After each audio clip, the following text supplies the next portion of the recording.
una ciudad muy interesante, no solo por su gran tamaño ni por su desarrollo urbano. Es verdad, es un lugar en el que es necesario aprender a mirar para no perderse ningún detalle.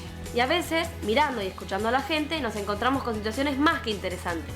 Como le pasó a nuestro compañero Nicolás Montero, que se encontró un grupo de veteranos de las Malvinas y habló con ellos. ¿Lo vemos?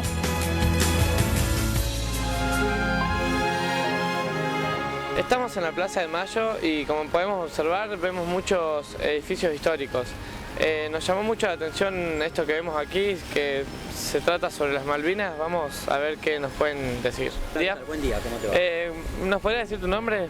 Bueno, mi nombre es Eduardo José Ochoa. Y como verás, ustedes se acercaron porque vieron un extraño acampe en Plaza de Mayo, el cual permanece desde hace 6 años haciéndole un reclamo al Estado por una aplicación de leyes vigentes, las cuales fueron obstruidas, no aplicables por un decreto del año 94. ¿Nos podés contar qué es lo que estamos viendo detrás? Bueno, lo que estás viendo atrás hace referencia no solamente a los caídos en el conflicto del Atlántico Sur en las Islas Malvinas, sino que también a los 323 marinos hundidos en el área General Belgrano, a los pilotos que fallecieron en el aire que no pisaron Malvinas. De hecho, la gente del Belgrano no toca Malvinas. Y a los 17 del continente, vos ves 17 tumbas en ese lugar. Durante el conflicto del Atlántico Sur, mal llamado Guerra de Malvinas porque no fue una guerra declarada, fue un pacto sellado, un cese al fuego con un arreglo y convenio de conflicto armado del Atlántico Sur por las Islas Malvinas. Desde esa época siempre se habló de 649 muertos, los cuales no fueron los 649 en Malvinas. De hecho, si vos sumás, hacés la sumatoria de la cantidad de fallecidos en el conflicto, no todos mueren en Malvinas, dado que más de la mitad muere.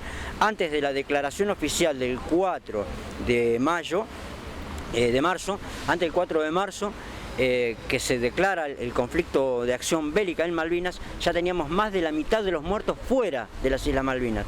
¿Qué significa eso?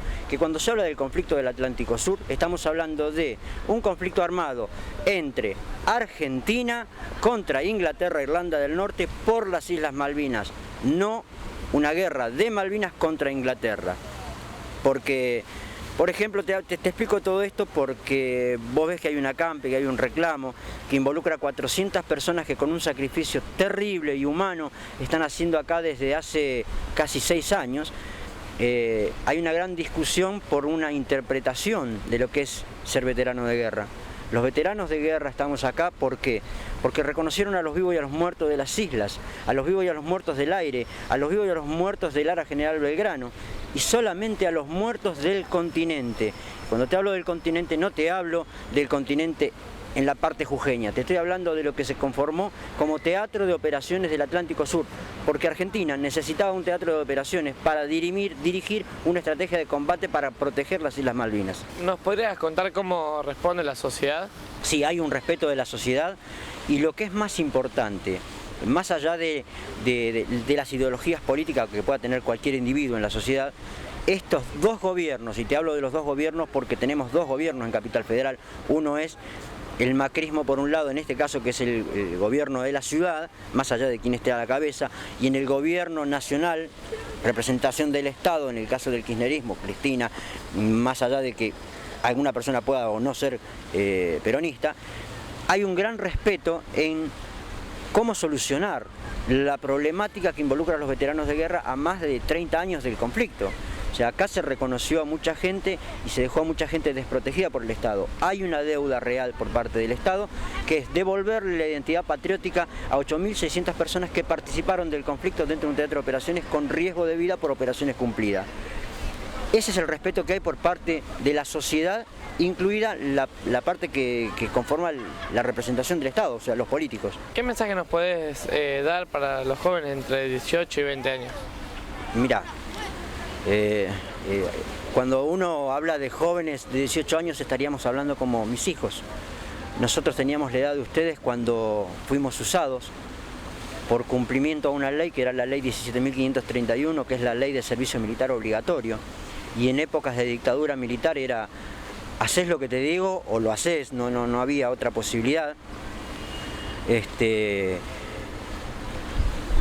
A nosotros por haber sido chicos nos usaron, nos maltrataron pasamos cosas desagradables, fuimos negados por las propias Fuerzas Armadas por ocultar sus desinteligencias con respecto al conflicto, y después los políticos, por no tener en claro cómo eran las leyes de protección para este grupo de jóvenes que había venido de una guerra, también seguimos desprotegidos, y es así que hoy a los 51 años seguimos desprotegidos. Y cuando vemos a los jóvenes, y en base a la experiencia propia vivida, lo que le pedimos es que estudien mucho, principalmente todas las cosas que se relacionan con la cultura nacional y las leyes que hacen que un país tenga una estructura de convivencia para poder desarrollarse libremente, ya sea a nivel cultural, a nivel social y a nivel laboral. Es importante saber lo que nos pasa. A todos en cuarto grado nos enseñan que el general San Martín fue el héroe máximo de una batalla muy histórica, el debut del regimiento Granaderos a Caballo, alrededor del combate de San Lorenzo, en el combate de San Lorenzo, alrededor de una iglesia que salen dos columnas, una en el mando del general San Martín y otra en el mando del capitán Bermúdez. El héroe máximo de esa batalla es el general San Martín. Está bien, era el general, era el que comandaba, era el estratega, pero no combatió, porque el tipo fue aplastado por su caballo y ahí estuvo durante todo el combate. El que ganó ese combate fue el capitán Bermúdez, el cual murió 15 días después de una gangrena. El Estado jamás lo reconoció héroe nacional. Por eso que te digo que a veces sirve estudiar y saber qué es lo que pasa con las personas que representan la defensa de la democracia, la defensa de la soberanía, la defensa de los derechos humanos.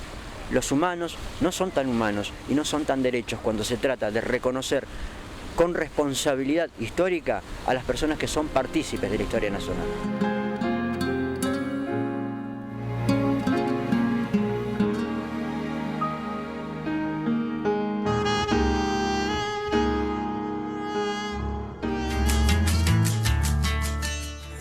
¡Qué reportaje más interesante! Me gustó muchísimo escuchar todo lo que nos contó. Para el próximo bloque tenemos la continuidad de una entrevista muy linda con un alumno del turno tarde. Bueno, pero lo dejamos para después del corte. No te vayas, seguimos más.